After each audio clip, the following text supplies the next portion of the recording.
Amnesia Rebirth is probably one of the more confusing titles I've played. It's definitely a controversial title. I've seen Reddit posts, Steam reviews, almost everywhere people are saying how weird the game is, even in the comment section of my last video. And opinions on the game can vary from, it's okay, to, this is a worthless piece of doo-doo garbage that killed my dad. And I won't lie, even I was having a hard time collecting myself after my first playthrough. Because I liked it. God, this is fucking hard. I don't know what to the other ones, I definitely knew what I thought about them. The Dark Descent, I knew exactly what I was thinking. A Machine for Pigs, knew exactly what I was thinking when I saw them. Not this one. This one confuses me, and I'm not quite sure how I feel about it. And that's not necessarily without reason. This game has a lot going for it, but it kind of just falls short due to a lot of little problems and gripes. Not much history to go on with this one, made by Frictional Games. This is technically their second entry into the Amnesia series. I don't really count A Machine for Pigs, mostly because it was just made by the Chinese room. It wasn't made by Frictional, just published by them. Not that it's bad, I just don't count it as a Frictional game. And it's actually kind of interesting seeing some of the design choices. There was a couple things in the super secret file that I was looking at that actually had early concepts of the game have like a hydration mechanic, you know, trying to create this horrifying atmosphere through survival instead of, you know, something else, which is kind of interesting, but I can understand why they might have gotten rid of it. That's basically it when it comes to the history of this. Let's dive right in. First off, let's talk about the known issues. So on release, this game had problems, namely being loading times, and I can say, at least for me, the loading times were fast. If they weren't playing a cutscene, they were fast, but they were fast. I do have 64 gigs of RAM, so, you know, take that for what it is. But I didn't really have any problems with loading times. I didn't have any problems running it, playing it, anything like that. It includes an FOV slider, unlike the other Amnesia games. The game's been out for a while now, so there's obviously been some changes since it was released. So if there was an issue that you had upon release, and there most likely was, then it's most likely that they've been fixed. And with all that out of the way, let's get into the premise.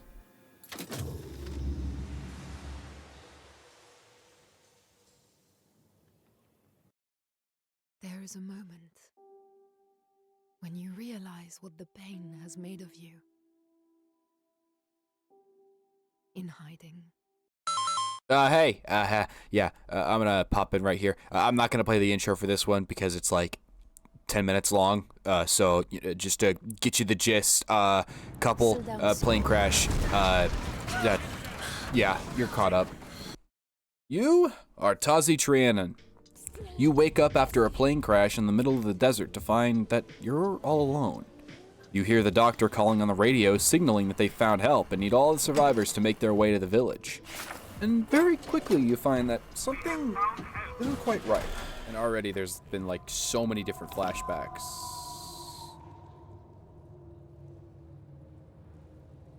Hello? And eventually, after wandering through the cave, you find your husband. Looks lit. I forgot his name. He dies. Selim? Oh shit, he's dead. Oh, that's cool. Oh no, please! Oh, Salim! That was his name. I'm sorry, it's just not very memorable. And your journey begins. Visually speaking, the game looks fine. I've seen people complain that the visuals look really bad, and I disagree. Purely just because out of all of the Amnesia games, this is the best it's looked thus far. And while some of the models can look, plasticky, I don't really care what a game looks like, graphically speaking. You know, I could be staring at pixels, and as long as I'm having fun and the game runs well, I don't really care. The scenery is very nice, although I like desert settings, so I might be a bit biased there. The locations are varied. You have a lot of sand around the place, but you go to forts, cisterns. Holy shit, don't god. Fuck.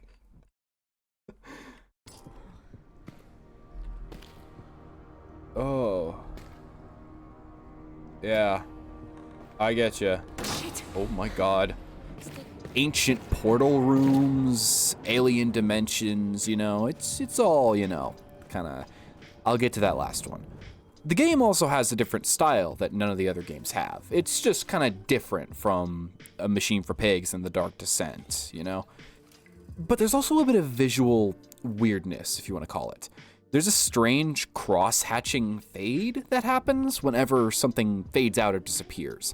I think that it's just part of the engine, because I know that I've seen this effect in the other games, but in this one it just really sticks out and just looks weird on people's skin. The monsters' visuals they're okay in my opinion. I do think that they look a little simple, like generic zombies, but the sounds they make really carry them, but I'll get to that in a bit. There were also some visual bugs, like things phasing under the terrain, invisible boxes, and there was this weird thing that a ladder did when I was climbing it that made me question its structural stability. What? Ah, a little secret passage hiding. I don't think that's supposed to be there. I also think there's probably supposed to be some visible stuff here.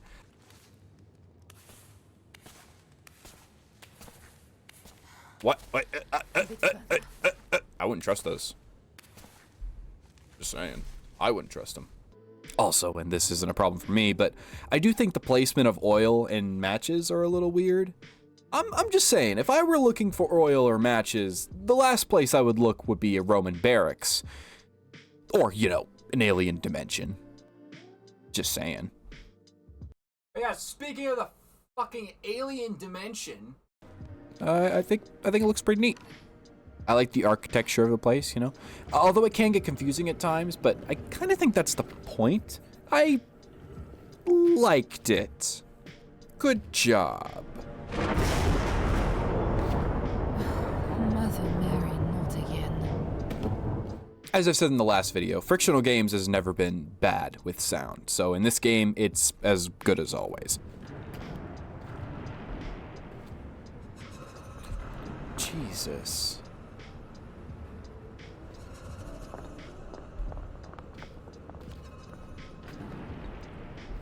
They're never lacking in sound design. They know how to make some fucking creepy ass noises, I'll tell you that. There's a lot more voice acting in this one, and it's very nice. Although I do think that Tazi talks just a little too much for my liking. But that also could be just because I prefer a silent or a mostly silent protagonist, so I might be a bit biased on that regard, but I'm not the only one that has this opinion. And tell Alfie to look after his sister. Now I'm sitting here with tears in my eyes and my hands are trembling and I just don't know what to write. I don't know how to say goodbye. I can't believe this is goodbye. It has taken me many, many rises in the gaps between my work for Tamako, but finally it is done. I have a formula which is in sympathy with the pulse of the orb. I can provoke the symptoms of the red flesh, and with it will come destruction, channeled through the Vitae network. This might be the answer we seek. Nothing, girlie! No way out! I'll wait for you! I can wait! How much time do you have, Tarsi? Okay, I'm just gonna, take that, I'm just gonna go ahead and close this right there. I wish you well in all your endeavors, and I hope we never meet again. There are constant noises throughout the game that make you feel unsafe, especially when there are these holes around you and you kind of hear shuffling in them.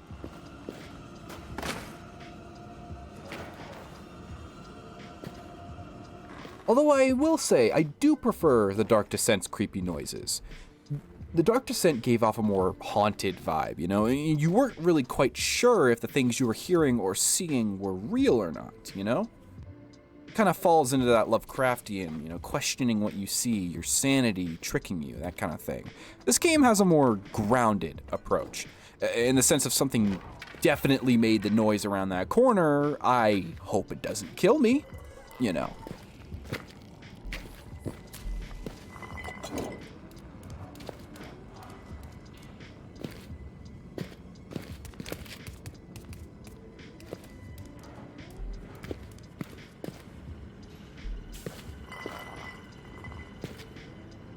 Oh, I hate this. Oh, I hate this. There's no door.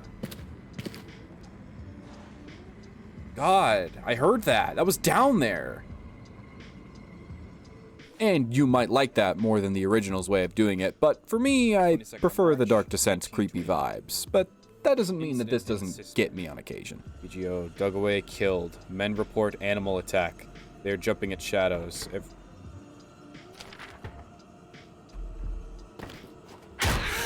Fucking God.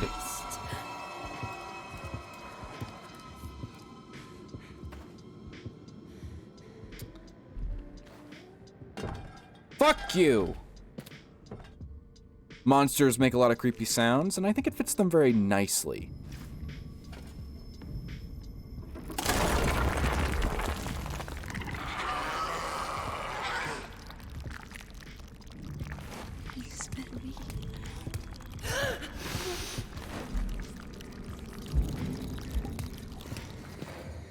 This is tense. A little confused of where to go, but...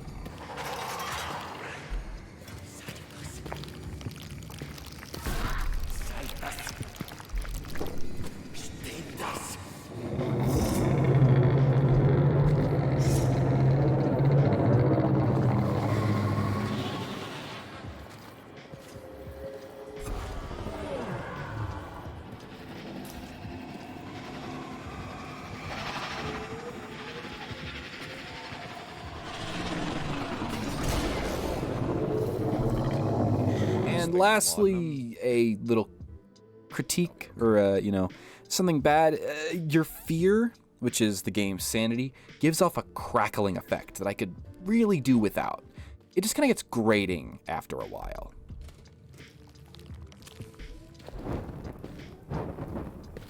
There's a little crackling every time that I get more fearful.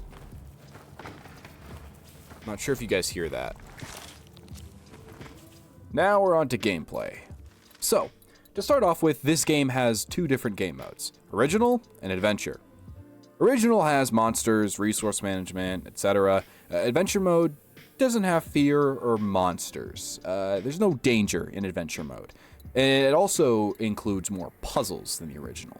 It's a lot more of a exploration kind of mode than the other. And I do like having options, and I'm sure that there are players who would love stuff like this, but this never really interested me. If there was a hardcore mode, then I would have been interested, but not this. After going through the dimension where every object was glued to the ground, oh, I mean a machine for pigs, it's nice to actually be able to pick things up and throw things as I see fit. Oh my God, dude, I am a fucking soccer mom. I am just... Yeah! Oh, that didn't break. Hiya! Damn it.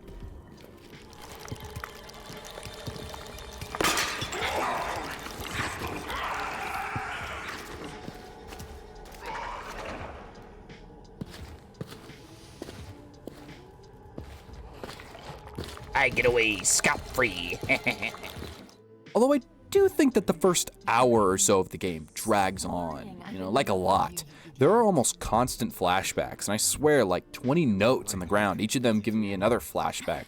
You know, I was honestly scared less by the game and more at the possibility of going back to the no gameplay, all story dimension. Oh, I made a machine for pigs.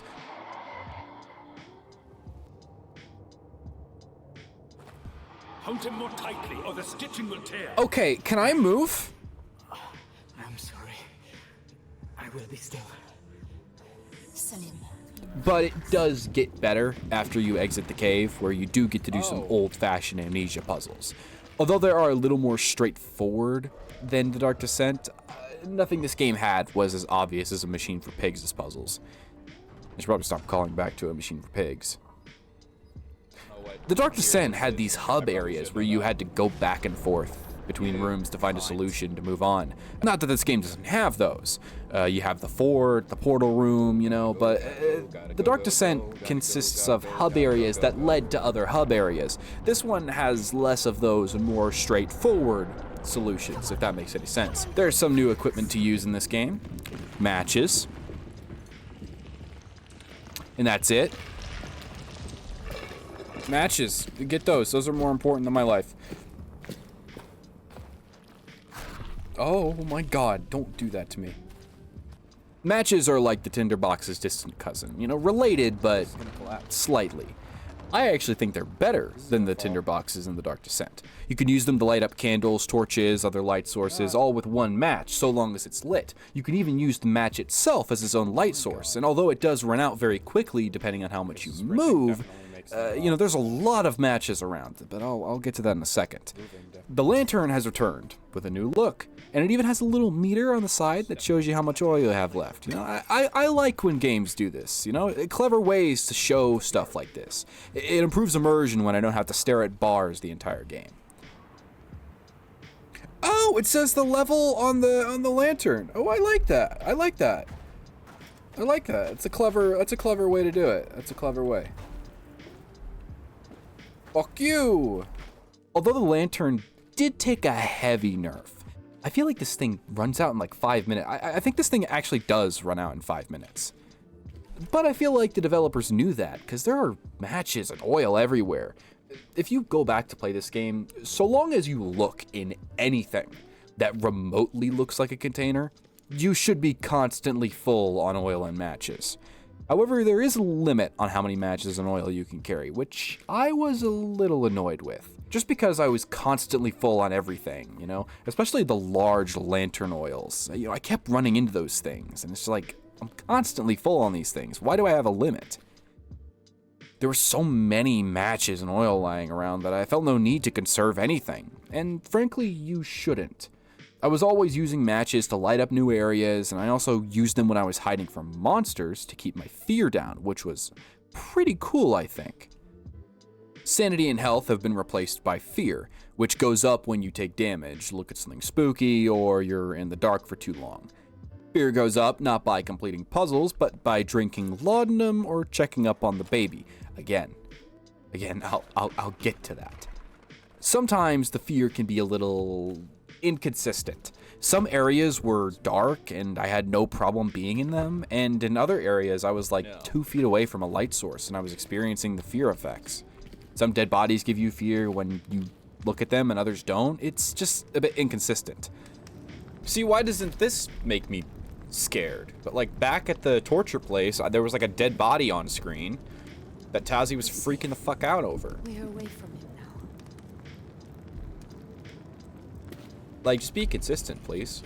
Also, you don't really die.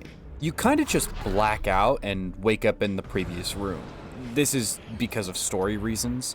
The important thing to take away from this is that the game kind of feels, at least to me, more like you're managing your sanity than you are your health.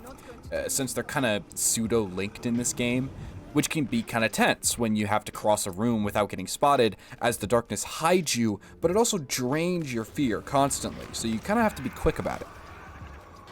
But that also makes some of the monsters difficult to run past, particularly the wraiths, because they can just... Okay, I need to talk about the first-person animations. Every time a monster finds you, they just shove themselves into your face, taking full control away from me. Me, the player, just to get a good look at the monster and see that, oh, you're not that scary. The game also likes to stop constantly to tell you about story details, and I think this is probably my biggest gripe with the game so far. I don't like it when a game stops me, dead in my tracks, to play a first-person cutscene, or to show that I'm being grabbed by the monster that just shoves its face into mine. it really fucks with my immersion. You don't need that. You don't need to take control away from the player to show them something or to illustrate a point. In fact, I would prefer if you didn't do that. It makes a horror game where immersion is paramount less immersive to me. This might be a bit of a, you know, harsh comparison, but it was reminding me of Thief 2016, you know, at least just a little bit. But I was fine.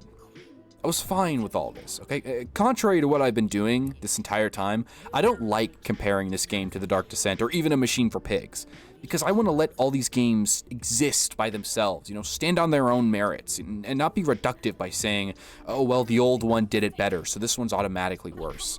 But the game just keeps coming back to it. Like, I'm not even joking. It keeps calling back to The Dark Descent and giving me more exposition about what the shadow is, what the orbs are, what happened to Herbert. And the alien world? You know the alien world, right? The one that they only talked about vaguely in notes and in legends? Okay. Fire, fucking whatever. Look, I don't want to be that guy, but isn't the point of cosmic or Lovecraftian horror that what you don't know is more terrifying than anything you could possibly tell me? And that there are things beyond human comprehension that just exist? Look, all I'm trying to say is that I don't need context for what the orb is. I don't need context for what the shadow is. I don't need context for what happened to Herbert. Because whatever I can come up with is automatically going to be scarier than anything that they could possibly do. And it's not necessarily that they're explaining it. It's more that they keep coming back to it, you know? Like, it feels more like, oh, look, there's the orb. Remember the orb? Oh, look, there's the shadow. You remember the shadow? Oh, look at Herbert's, you know Herbert and that parasol. Look at the remember the parasol? You remember the note about the parasol. Like, it's just distracting. You know what I mean? I don't know, man. So I usually don't get into the story when I talk about a game. The past two ones, I haven't really talked about it, mostly because I think that I'm not very good at nitpicking and saying whether a story is good or bad. I watched Jumanji, the newer one, and I was laughing my ass off because I thought the whole movie was funny, and then I turn around to see that not a lot of people liked it. So I don't really think that I have good takes when it comes to stories, and this might be one of them, but I feel like it matters, at least a little bit. I just don't think that the story in this game is really relatable, at least to me. Stop! You will kill us all! It's working. We can end this. But I don't think we'll survive it, little one. You hear that, you little shit? You're gonna fucking die. Maybe if I was a mother, it would at the very least hit a lot harder, but it's just, you know, compounded with the game constantly interrupting you, Tazi constantly talking, the pregnancy thing, which, you know, Tazi is pregnant in this game, kind of getting in the way of me just playing the game and having fun. It's just kind of a little frustrating.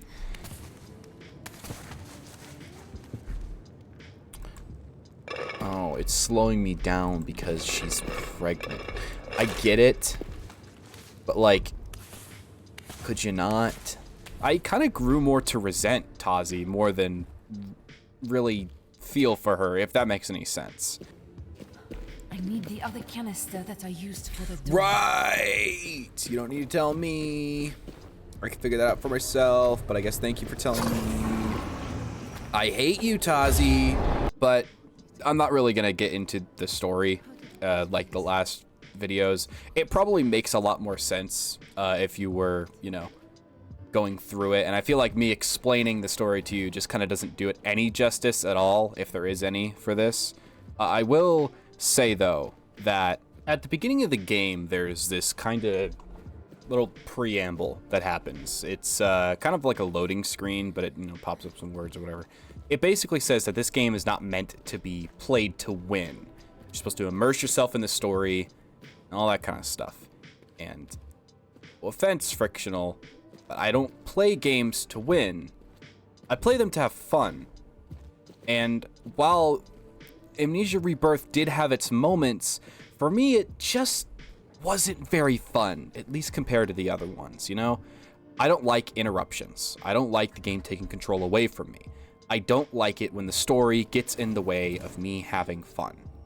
And for some people, that might be fine. They might be able to look past that and look at the game's strong suits instead. But for me, personally, I think that Rebirth just falls a little bit behind because of this, you know? It's sadly not as good as I was hoping for.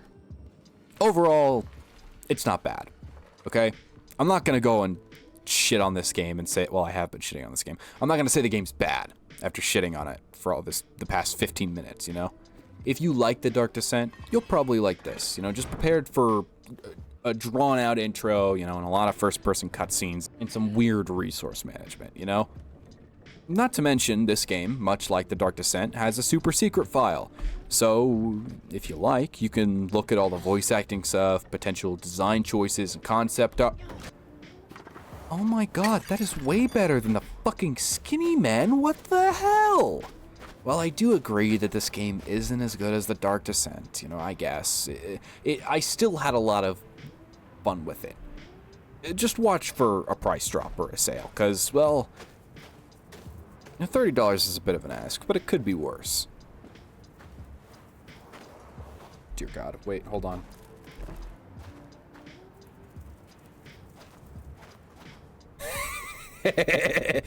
Now you're stuck there, you little bitch. Too bad for you. All right, and I think that's about it. Thank you for watching, as always. I want to say that this one took a little longer than they usually do. Usually it takes me about like 2 weeks or so to put together a video, you know? And I've been going good on that, but this one, there's a couple of things that went wrong. One of which is my OBS freaked out and I wasn't able to, like, my second playthrough, it just didn't record the sound for like half of it, which is why some of the clips in this don't have audio. There's some stuff that happened with Premiere. I hate Adobe, just in general. Whatever. Regardless, thank you for watching. I'm not sure if the next video will be related to any Amnesia or Frictional Games game. Not entirely sure what I'll put out, because another reason why this one was delayed a little bit is because the bunker was also delayed another week or so until June 6th. So I'm kind of like, yeah, you know, I don't have anything else going on, so I might as well delay it and make it just a little bit better than it was. But either way, thank you for watching, and I will see you guys later. Oh, actually, I have a little note here to remind myself. Last thing before I go, I was thinking about streaming the bunker, or perhaps something a little sooner, depending on all that stuff. So if you guys are at all interested in maybe watching me stream the bunker, or even stream another game, I've been considering it for a while, but I've never had as many viewers or subscribers as I do now. So again, thank you for that. But just another thought in my head. So if you guys want to see that, do let me know in the comments below. And I think that's about it. So I will see you guys next time. Good shooting at Johnny.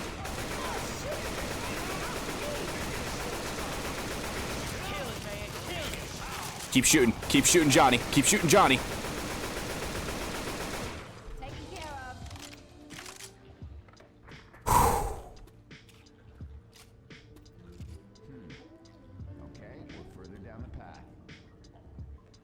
That was rough. We could, that was a bad situation. We pulled through, guys. Like, that was nice. Good work. Especially you, Ezio. You got a lot of stuff in your mind, coach.